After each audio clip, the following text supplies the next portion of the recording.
Hey guys, how's it going? It's Royal Shrimp here bringing you another video. This is actually not my gameplay. This is a person's gameplay who is about to introduce himself.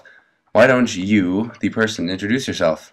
Good morning, ladies and gentlemen. This is General Void signing in. I am here bringing you a special treat today, Tom Clancy's End War, an RTS game, and I'll be bringing you more and more videos on Shrimp's channel from time to time. Yeah, this is actually General Void's debut video on my channel, and like he just said, he will be posting lots of games that probably aren't Call of Duty. So on that note, what kind of games do you play, General Void? Well, as you're going to see up here shortly, this is an RTS game, real-time strategy. Unfortunately for me, the Xbox doesn't carry a whole lot in the RTS genre, so you'll see me switch over to RPG such as Fable 2, Fallout, maybe a little bit of Skyrim or some old school Oblivion.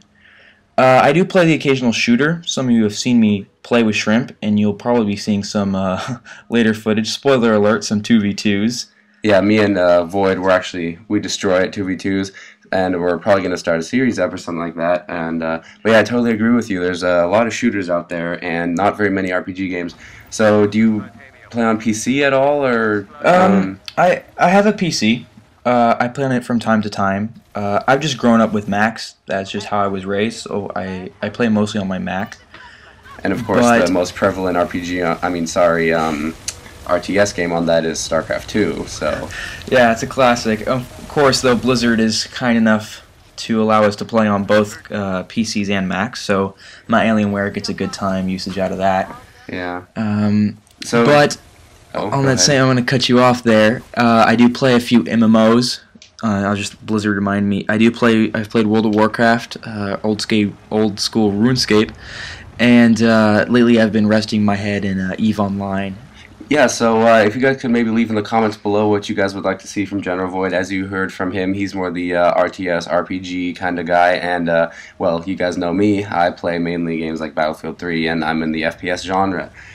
So, like I just said, leave in the comments what you guys want to see from him, what you guys want to see from me. I definitely won't be going off my schedule. I mean, you guys will be seeing lots of Call of Duty, and like Void said earlier, we're going to be doing some 2v2 episodes, and I gotta say, I'm loving the whole 2v2 thing, and it's really awesome. And actually, you guys are gonna see some split screen, and it's very, very interesting with some live commentary. If you enjoy a tad bit of lag on the side, that is. Oh yes, quite a lot actually.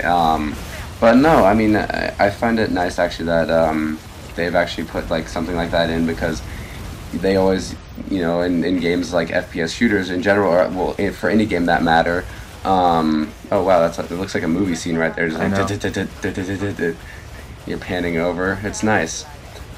Zoom in function on this game is just fabulous. End War looks nice. No, but I was saying, in you know, usually in shooter games, there's not much of the whole 1v1 or 2v2 scene. Usually, you know, you've got like 16 versus 16 or 6 versus 6 or whatever. So it's a nice mix-up that they're putting something smaller in for teams maybe like us to play together. I generally find it very interesting. What surprised me is that they actually went ahead and did a 3v3. You know, if you look at Halo Reach's past, they did have a 1v1 and a 2v2, as well as 4v4 ranks, but I had never seen a 3v3. And for those of you who don't have no idea what the hell I'm talking about here, Halo Reach was a spin-off of Halo 3, Halo 1, and Halo 2.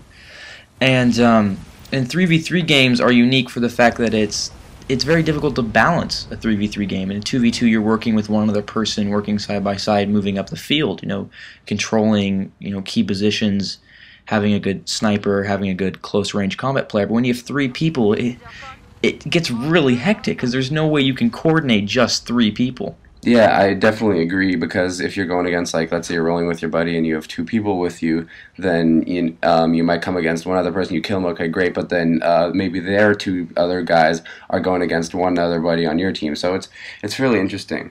So what I actually wanted to mention was this game here itself is fairly interesting due to the fact that there's one special property about it. Could you explain a little bit about the voice function in this game? I was going to say, I think you're talking about the voice function. So what you'll see as I'm playing is you'll see a little pop-up screen in the middle left-hand side, and that's the Who section. And when you're giving commands to your units on this field, majority of it's done by voice. And you'll get such orders as Unit 4 attack Hostile 1, or anything from Unit 2 upgrade Lima to Airstrike. And this is one of the first games that I know about that have used the voice control, I guess, like function ever. I mean, this is long before Kinect or anything like that, and you actually use the microphone on the Xbox 360 controller, which, you know, the quality is fairly nice on that, so I'm amazed that they got it to work as well.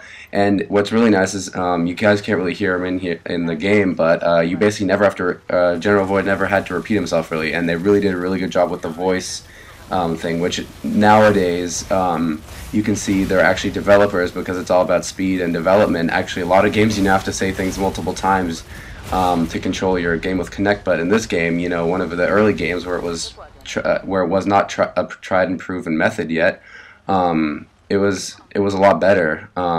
So how do you enjoy it? Does it make you feel like you're more in the game, you're more involved, or it makes you feel much more like a commander? I mean, I think they're going for a more traditional feel, and they want you to feel like a commander. This is one of my just off the bat gameplay, so I wasn't aiming to be, you know, destructive or really critical of my movements. I was just aiming to have fun. But there's a boatload of things you can do with the voice activation and the voice commands that you normally would take multiple moments for you to give commands by hand. You can get up and walk around your room while yelling into your microphone. This game's actually, when it was released at the same time as the first wireless headset for Xbox 360, just to give you a time zone, if those of you who own those remember the year they came out. And that when this game was released, they were advertising heavily to buy the wireless mic, because this was the first game that had serious voice activation in it. And it's actually I have to agree with you on the fact that it's very easy to control, because if you say, for instance, there's sitrep. Finally, I was hoping I would do this at some point. Yeah, that's a command called what is it? You just say sitrep, and Yeah. it gives you a situation report of basically the whole battle. But what's really nice is the calling all, and basically you calling all tanks, you know, attack hostile 7 or whatever. And so that's very easy to issue general commands to everything, and it makes the gameplay a lot smoother that way, you know. And then you can also see every unit is numbered, and that's the one way they figured out, or I guess that's the way they designate every unit, because it'd be kind of hard to, you know, if every unit had its own name, it'd be, or every like group had its own name, it'd be very, very difficult to call them all. They do have their own name. It's just I can't give commands based on name. This is a skirmish game, so none of my statistics will carry over. As you'll see, every single unit's the exact same rank. But in the campaign and in the multiplayer, you'll have certain units that you'll play with more, and they'll level up, and you'll begin to rely on those units for certain objective mobilities. Like, I had a tank unit in my multiplayer that uses flamethrowers. Yeah, so just a question about that. How, is multiplayer like laggy at all? Like, do you like? I mean, you know, in a skirmish match, okay, it's okay to like, you know, maybe mess up and maybe the thing doesn't notice you, and you say, you know, attack hostile 7 and attacks hostile 6 or whatever. Those really aren't close, but you know, in multiplayer, where it really comes down to the crucial moments, has that ever been a problem for you? You know, playing in this game that way. Well, the little bit of multiplayer I've been able to play, it hasn't been a major issue. Unfortunately, this game's age is really worn on it. There's not that many multiplayer players left, and that's also due to the fact that multiplayer isn't very simple. Even though this game is real time, the multiplayer board is done as a turn-by-turn, day-by-day thing. So you can only battle on certain maps each day, and a lot of players really got tired of sticking through that.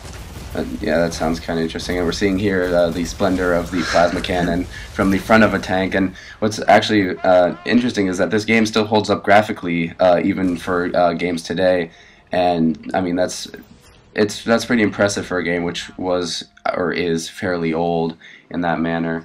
But yeah, so you can't really play split screen on this game. But I hope you guys enjoyed our other game where we were playing Empire at War actually together. That was me and General Void, and yeah, we're definitely going to be playing a lot more. And like we said earlier, Void is going to be on my channel all the time, everywhere. And the only thing we haven't figured out yet is how to like post comments. Like, do we do like a little like /Void thing at the end? You know, because I mean, if you guys post on one of his videos or this video, for instance, you know, how do you distinguish? So you know, maybe you guys can leave in the comments how we should do it. You know, just have a little like. Void. Just send him the shit. I don't want to deal with it. Okay, well, I guess yeah. Yeah, we'll see how that goes. But Yeah, so, oh god, we got like We lot got a of while time to go. left. I haven't even finished off their command vehicle yet. And this game actually has interesting ways to win. I guess one way to win is just to kill off all the units, and then another way to win is just take all the bases, correct? Yeah, so this is I believe assault mode if I remember correctly. And as you can see on the map, and you'll see on the top right hand mini map, you'll see different points labeled by a letter, and each of those are command talk for shortened versions. You'll see right now I'm looking at Foxtrot, Lima, and Sierra in the background, Yankees up on this hill. And as you take these points, you'll be able to get more command points themselves. That's in the bottom left-hand corner. You'll see that move up and down as I call on airstrikes and deploy additional troops. The importance of these points has never been well explained to me. All I know is that I need to get them, and they help me kill things. Yeah, well, you can see by the gameplay is that Void really hasn't captured any points, and I was asking him while he was playing this game particularly, I was like, why don't you capture any points? He was like, oh, I don't need to, it doesn't really matter. I haven't really played this game at all that much, so I might say, okay, well, if that doesn't matter, then what's the point of, Well, both players are given 4 points at the start, and so taking a point from them gives me an extra point, which is going to increase my CP rating faster. But the time it takes me to get only infantry can capture points, by the way. The time it takes me to get an infantry up this far, I've already diminished my enemy so far. I mean, the first time that I was even able to get my infantry, you'll see him, Unit 6 up here on the right. The first time he was up here, I already blown through all of the enemy airfield, most of the enemy mechanical troops, and was just down to their basic infantry. Yeah, and I'm guessing that it's also probably a much more viable thing when you're playing the campaign and or when you're playing multiplayer and not a skirmish battle, because the AR really aren't that smart.